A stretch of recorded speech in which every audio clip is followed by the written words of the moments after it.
Good stewards, like Harry, imitate Jesus and focus on soul, not stuff. This is a modern parable. It's based on a true story. It was June 1st, 1970, and I had just become the managing editor of the WDSU newsroom. And we got word that an oil platform had collapsed in the Gulf, inexplicably. No one saw it coming. It just kind of fell over and began sinking into the Gulf waters. Inside was Darrell Dorr. Darrell was trapped in a room. Almost immediately, the lights went out. Water began filling the room. And Darrell was terrified. Oh my God, I'm going to die. He was terrified. But then hope. He found an air pocket in the room. But the hope quickly went away. Shivers up and down his spine as he thought, I'm buried alive. But then he began praying. And he said immediately the shivers went away and he had a sense of peace. He had a sense of the presence of Jesus Christ. And he would tell people later, look, I know everyone thinks I was hallucinating, but he was there. He was there. And Darrell began thinking about the fact that in his darkness as he died, at least he would experience the light of Christ. And then a huge, blinding light shone into his eyes. Again, no hallucination.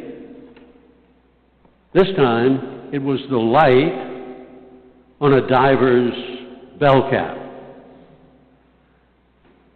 Darrell was saved. He was rescued. Why do I tell that story? Because it's a wonderful metaphor for the history of humanity. We sinned, and we began sinking into the darkness of sin. We kept going down. But then, as we heard in our gospel passage, Mary said yes. And the Son of God, the light of God, the light of Jesus Christ, came into the world. And He shone on us the way to get out of our sin. He was going to die on the cross. He was going to forgive all sin, past, present, and future. And all we had to do was say yes, and then, by the goodness of our lives, show the sincerity of our yes, and we would have heaven.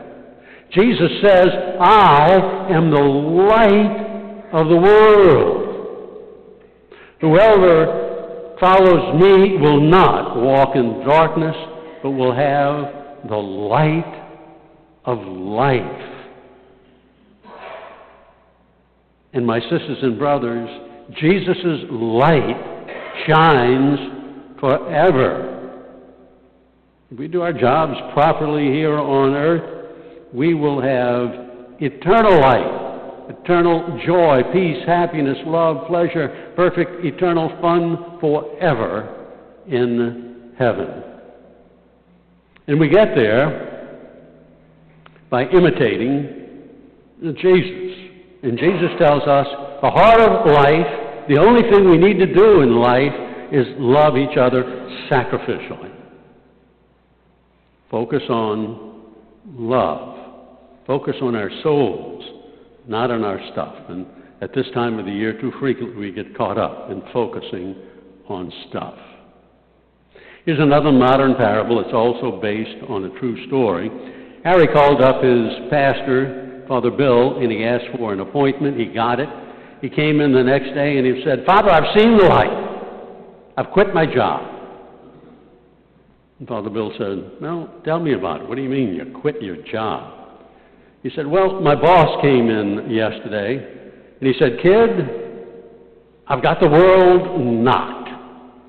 And if you want to have the world knocked, let me tell you how you do it is I come out and show you what you get when you've got the world knocked.'"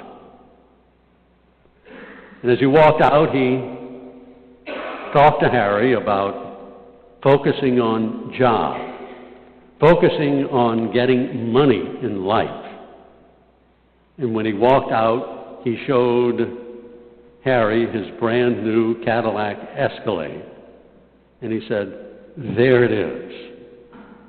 If you imitate me, you too can have one of these." And Harry told Father Bill, "You know," I began thinking, "Oh my God, this man thinks stuff. He thinks an expensive car is what life is all about. I can't work for him. So I quit my job." And Father Bill said, "Well, Harry, what are you going to do?" And Harry said, "Well, I'm going to do my best to focus the rest of my life on showing Christ's love to everyone." And Father Bill said, "Are you thinking about becoming a priest?" And Harry said, "Oh, no, Father. I'm engaged, but I'm going to show Christ's love to my wife, to my children, to my other family members, my friends, the people that I eventually work with. It's going to be the focus of my life." Yesterday was an awakening for me. I realized that I was becoming like my boss, that I was focused on stuff, not soul, and that won't be the case for the rest of my life. My sisters and brothers, this is a time of year when unfortunately we focus too much on the things of life, on stuff. Let's begin focusing on our souls. Yesterday afternoon I went to Ochsner West Bank Hospital and saw a very good friend. Saw him just a few weeks ago. We talked and we laughed about the Houston Astros World Series victory. We've both been big Houston Astros fans the entire history of the team. He was vibrant, he was full of life, and when I saw him yesterday, he's near death. Now, he, like me, is a man in his mid-70s, so it's not totally surprising. But even the youngest of you out there never know. We never, ever know whether today may not be our last day. And we don't want it to be our last day if we're focusing on stuff and not on soul. My sisters and brothers, we are all called to be good stewards. And good stewards, like Harry, imitate Jesus and focus on soul, not stuff.